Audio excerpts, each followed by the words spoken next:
Alrighty folks, we have made it to San Marcos for the third and final stop of the Belgian Waffle Ride Tripel Crown. This is the big one, this is the OG, the original, and I'm super excited. We're coming off a really good performance in Utah with 6th place, and we're actually sitting 6th overall in the Tripel Crown standings. So we're gonna try and keep the momentum going and move up a little bit. With this being the original, it's one of the biggest ones, so the competition is the highest it's ever been and will be higher than both Arizona and Utah. It is currently Friday, the race is on Sunday, so today we are here at the top of Devil Peak. We're gonna do some photos and just do a little bit of recon. Then we're gonna head out to the back of the course. They added a new dirt section out there, so I really wanna check it out. And then tomorrow we're gonna ride all the main single track stuff around, I think it's Lake Hodges. And with that being said, we are gonna finally introduce to you our official supporter kit. So this is our Rise Stronger kit. The idea behind the Rise Stronger kit is that no matter who you are, life will throw challenges your way, and it's to take those challenges on as an opportunity for growth and learning and come out the other side of those challenges a stronger human. So for me, this has been a huge theme of my life these last 10 years, battling chronic pain after my compartment syndrome surgery and having to learn many new techniques to get and stay healthier. But it doesn't have to be physical pain for you, it can be whatever it is. So that's the theme of our kit, and this will be available for you to purchase at jackroo.com at the Goettl Team store, link in the description below.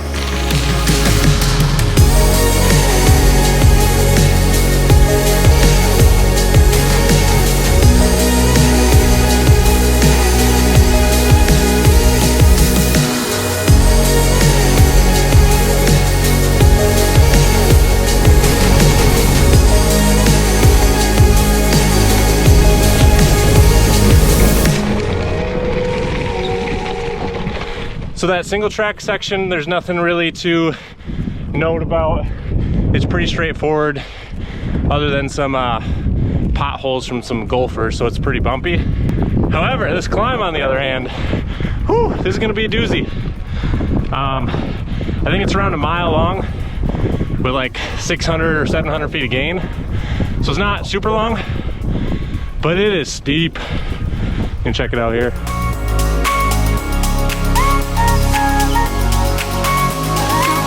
How does that fit you? You want to let us know where we're at? I don't know where we're at. Oh. We're at Lake Hodges. Lake Hodges. I'm gonna go for a run with Miss Roxy. Really nice out. Yeah, I think this is gonna be a really cool part of the race. Wish I could see more of it. I don't think there's a feed over here though. There is one, but usually we skip it because it's only mile 20. Okay.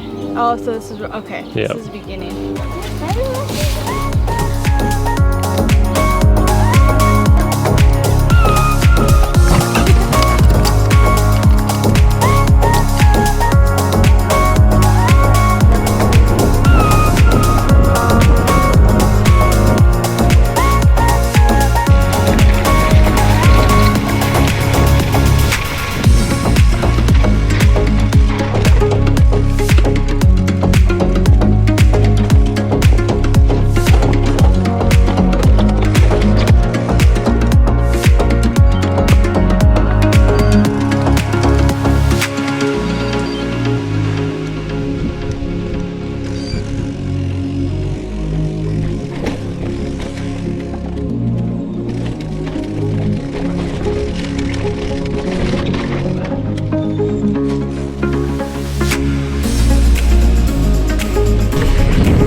Here we are, it's day 2 of the Belgian Waffle Ride pre-ride. A little under 24 hours to the race start. They added a section which I believe was there 2 years ago for the entrance to Lake Hodges. And it's definitely a little bit rocky and more technical than last year. The fight to get in there is going to be definitely a bit more sketchy.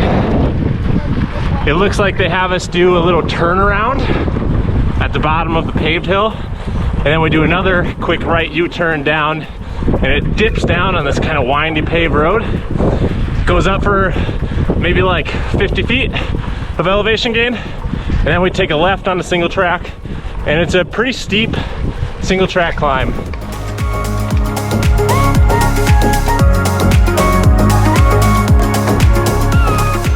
Alrighty, we just finished up day 2 of pre-riding. I did all the important stuff around the lake, and I'm happy to confirm that I'm very pleased with my bike setup. So this year, instead of 35s, I went with 40s. These are the Challenge Strada Bianche in a 700 by 40.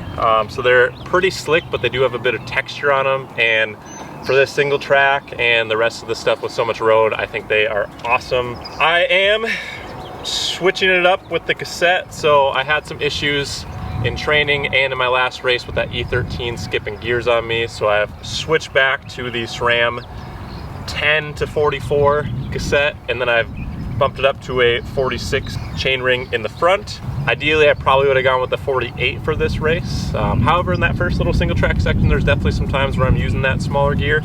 So it's kind of in the mix, but I think it's gonna work awesome. I got the KH chain keeper on there, haven't had a single drop issue with the chain. So yeah, the drivetrain, as far as robustness and durability since I put this cassette back on, has been awesome. Got the Almost There bag up top. I'll be storing 3 extra GoPro batteries in here and swapping them out so you can see a lot of my ride. And I got the Wahoo Speedplay pedals on, so going with the road system for this race. There's maybe a few places you got to unclip, but it's not going to be wet tomorrow, so there's really no issues there. They feel great. So yeah, that's the bike setup, and I'm excited to get the race going. Now that I'm looking back, I can see all the signs I tried to fill in the cracks that were spreading in my mind, but I was all out of hope, lost in an endless maze. The emptiness had afforded just like a void, but you broke the coldness somehow. All right, so going back to the theme of our Rise Stronger supporter kit, one of the things I've found that has helped me become a better human and get over some of the chronic pain I've been dealing with is the Pain Academy. What I've enjoyed so much about this program is, as you see, you just pull it up on your iPad or laptop or whatever you got, and you just follow the video and it takes you through everything. So it makes it super simple. So if you're having issues anywhere in your body, for me it was IT band and hamstrings and hip flexors a little bit, but I also found out that I had terrible shoulders, arms, and ankles through this program, and working on everything really helps restore it. So no matter where the problem is, this program will help you move and feel a lot better. So definitely check them out if you're having issues like I was. Unreal, you made me so speechless. I just can't believe it. You broke the coldness somehow.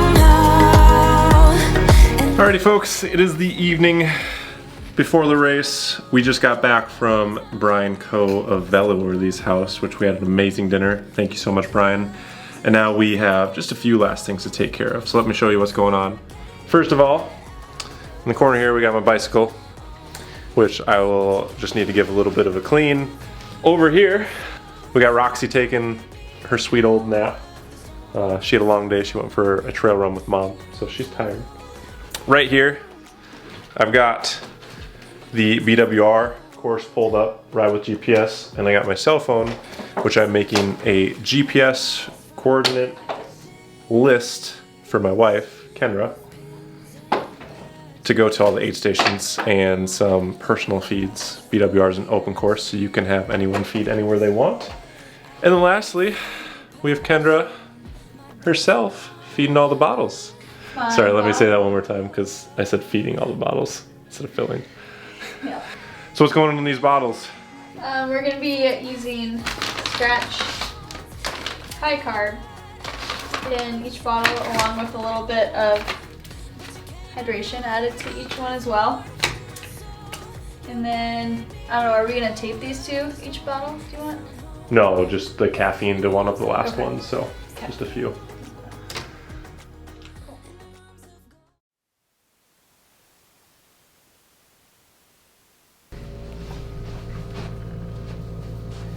Good morning. Every athlete here knows that. Is we are very close now to rolling up on 1/2 hour to start here this morning. Let's get it on. Who's that guy? Ready. Pins. Yeah.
Here we are, 10 minutes into this race at mile 4, hitting the first climb and the first major important part of this race. I was slightly out of position coming into it, but it didn't take me long to move up, and then just kind of stuck in as this climb started off a little bit slower than last year. But it didn't take long until Matt Beers decided to ramp up the pace, and this is where it got incredibly difficult. I actually set my best 5-minute power ever with 501 watts right here as Matt pushed it really hard up the steep section of this climb, and I was just starting to bleed out of my eyeballs at this point. Normally this type of effort I'm pretty darn good at, especially early in a race, so I wasn't too worried about it going in. But this year I'm just really not feeling it on this hill.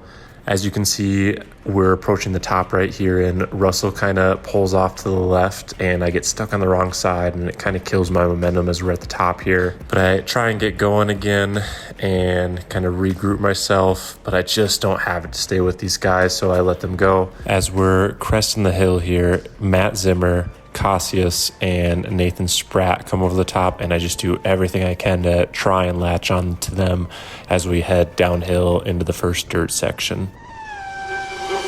Put the place up, yeah, we know what we made of. Can't get enough of you, boo, I'm a chaser. Face up, now I feel a little major. Blink of an eye, ego, I'm a taker, shaker. Yeah, she was a ball shaker, she shake me out that door to no place. Damn, why you doing all that? Thought you was my wife, but you stabbed me in the back. Something like a rose when we came out there, we settled facts like Da Vinci. I'm breaking codes, I'm breaking backs. Come on, get your ass up if you slipping. Get another smile like it was the last Christmas. Hey.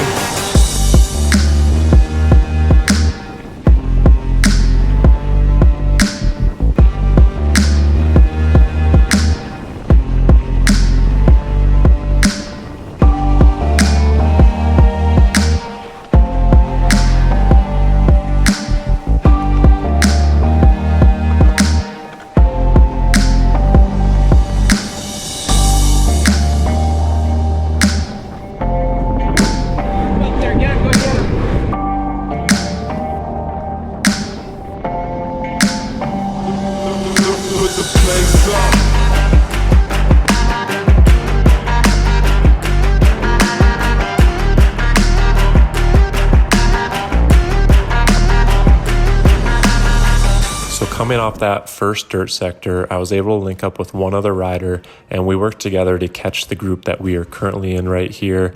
Now this footage is super hard for me to watch right here, as this group does make contact with the lead group again, but I just didn't have it to stay with them. There's actually a roller that we had hit right as we caught the group, and I thought that's where I fell off, but I actually made it over it. And then rewatching the footage here, I fall off like as we're cresting it. So I just like, gosh, like, Joe, can't you give it a little bit more just to stay with them, is, you know, what I'm seeing right now. But that's just not what I had on the day. So I end up tailing off this group, and I'm completely in no man's land for a little bit here. And yeah, just I'm seeing my race go away from me already. Now, I have to keep in mind that with Zach Colton gone and Griffin behind me in points, I still have a chance at finishing 5th overall in the Triple Crown if I can get close enough to Griffin's position. I know he's in the group ahead of me, so it's going to be a tall task, but I'm going to keep pushing forward and keep that front of mind as I get caught by this next group on the road here that is fairly large. And as we descend down the hill and get into that single track, I want to make sure that I get in there kind of top 5 wheels so I don't get hung up and can try and move up as far as I can.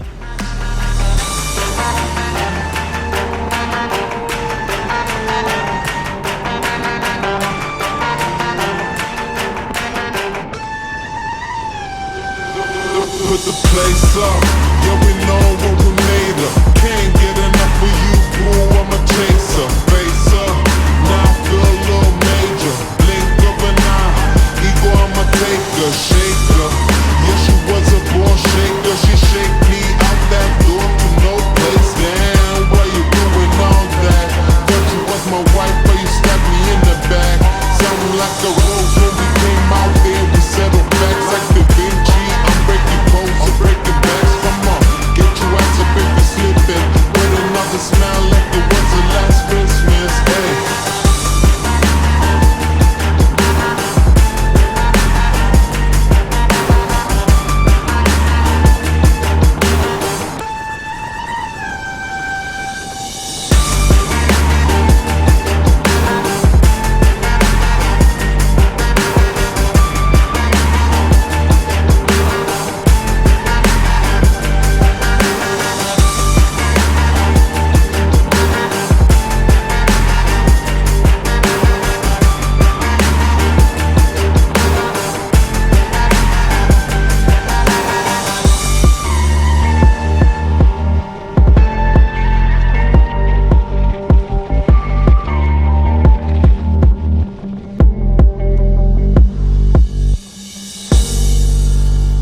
Lemontwistenberg behind us, we're now cruising down a nice gravel road on our way to the main single track surrounding Lake Hodges. I am for sure starting to see again that I'm not on my best day, as I'm now failing to stay with the leaders of this second group. But again, I still have the Triple Crown on my mind, so I'm trying to regroup and maybe settle my pace down just a little bit into something that's more manageable for the rest of this race, as we have a long, long ways to go still.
With the single track now behind us, as we come onto the far side of Lake Hodges, which is kind of a double track walking trail, I once again find myself in no man's land.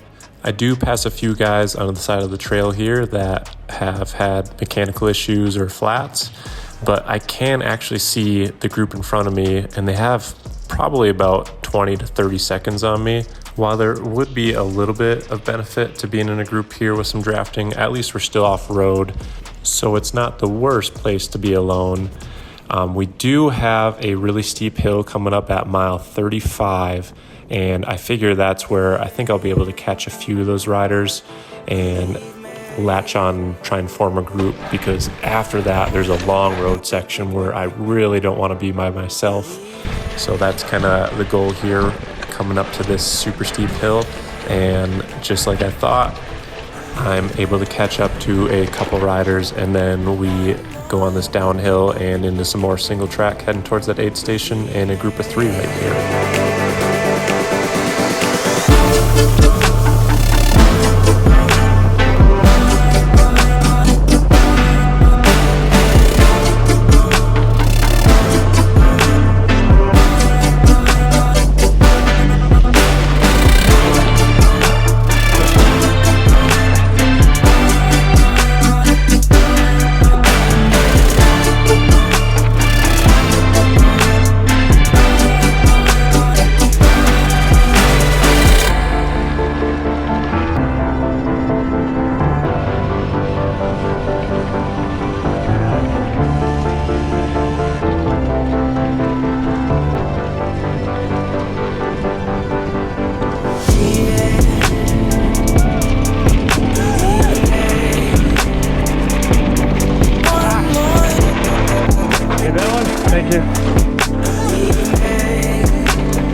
So after that little mishap I had in the aid station, I come out between the 2 riders that I've been with since that last downhill.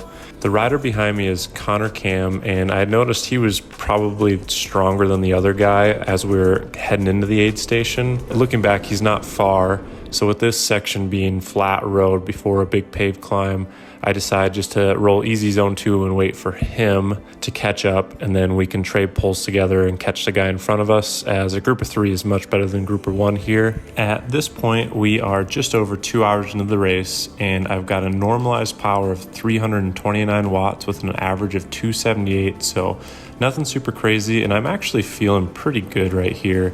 So as we start to head up this main paved climb, I kind of push the pace a little bit just to see if we can keep moving forward and hopefully catch some stragglers from in front of us. This results in us losing one of the riders from our group, but it's me and Connor now that crest over the top of the hill and become pretty good riding partners as we head through this flat section way out to the back of the course by Ramona together, and eventually hitting that fast, steep downhill that's going to lead into that single track in the back. I asked Connor if he'd pre-rolled the descent, and he said no, so I take over the lead, as I know there's really only one corner you need to slow down for, and I want to keep moving forward as fast as we can.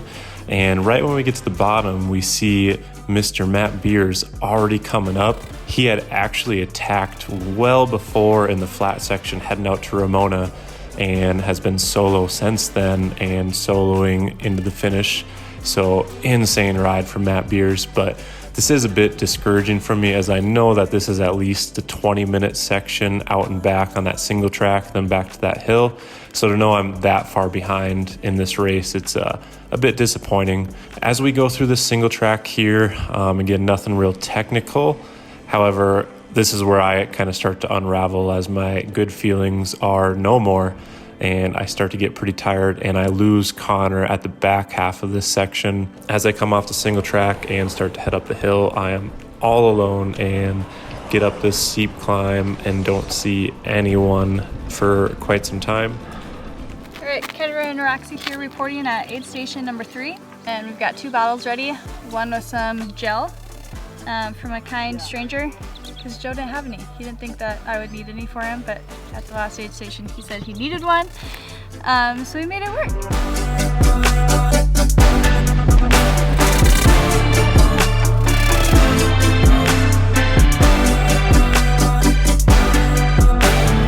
I get a feed from my wife. I grab 2 bottles here because I know it's going to be a pretty long, warm section on the way back.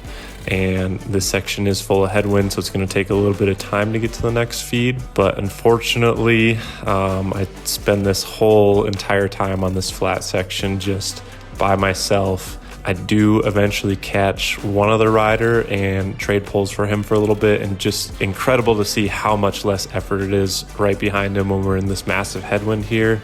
So that's where it's like, if you're in a group, you have such a big advantage. Right before the downhill heading towards the single track, I do look back and there's a pretty big group of riders that is going to catch me, and this actually contains Sofia Gomez, the leader.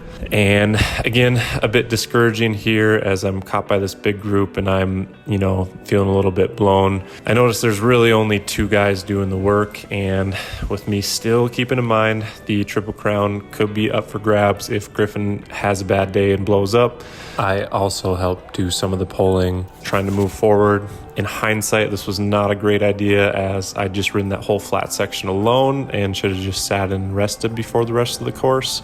But trying to do what I can, trying to stay optimistic and keep moving forward. Counting the days until summer, feeling the warm rays upon my face. Leave all my worries in a gentle breeze. Big sunshine and new life in the way I need. Counting the days until summer, feeling the warm rays upon my face. Leave all my worries in a gentle breeze. Big sunshine and new life in the way I need.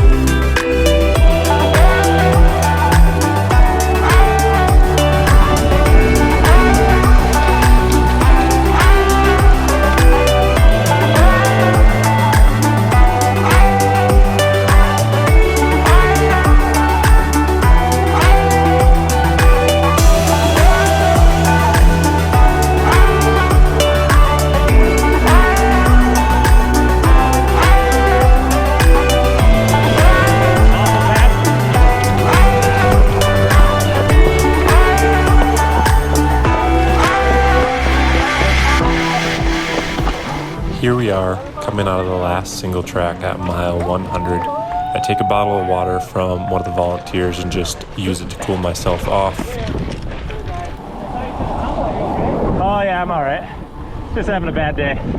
We are heading up a steep kicker here before a long paved section with kind of a false flat climb, leading into a false flat downhill before Quest Haven, which is the build up to Double Peak. And at this point, I'm just definitely falling apart here. So I'm all in just survival mode, trying to put out whatever watts will come out of my leg and make it up this climb, followed by Double Peak. Counting the days until summer, feeling the warm rays upon my face. Leave all my worries in a gentle breeze. Big sunshine and new life in the way I need. Counting the days until summer, feeling the warm rays upon my face. Leave all my worries in a gentle breeze. Big sunshine and new life in the way I need.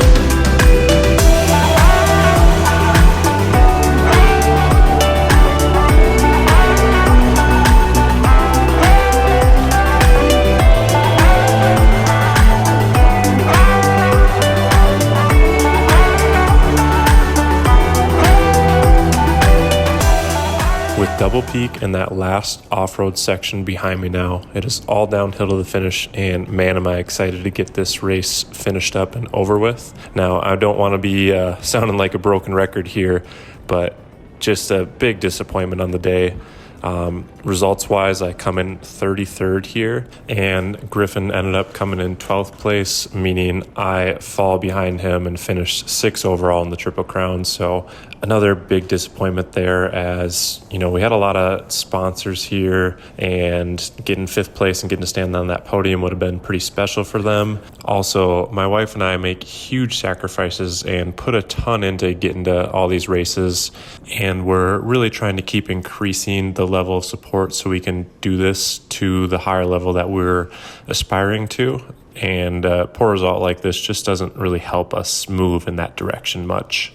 Diving into some analysis, looking at this year's race compared to last year's race, I actually had a lower overall average power and normalized power. So I actually take this as a good thing because it just shows that I was having a really off day. Leading up to this, I was hitting my best numbers ever, and these are nowhere close to the numbers that I normally do in a race. So yeah, I'll just have to go back to the drawing board on this one. BWR Cali is a special race. It's got a lot of attention on it. It is a course that I feel like I can do well at, but there's just some things I need to figure out. I think maybe one thing with the heat and humidity coming from Utah's cold and dry climate over the winter, that messes with me. So maybe some sauna work leading up to this race, or trying to get out to California for some training leading up to it could be the ticket to doing better here. But yeah, we're gonna go back to the drawing board, and we're gonna figure this one out, because I do want to come back next year and have the race I know I can have here. Anyways, thank you guys so much for watching. Anyone that's subscribed, liked, commented on these videos, it really helps me and my wife keep doing what we're doing and trying to grow the level of support so we can do this to that higher level that we're looking to do it at. I need a hug. I need a hug after. Oh.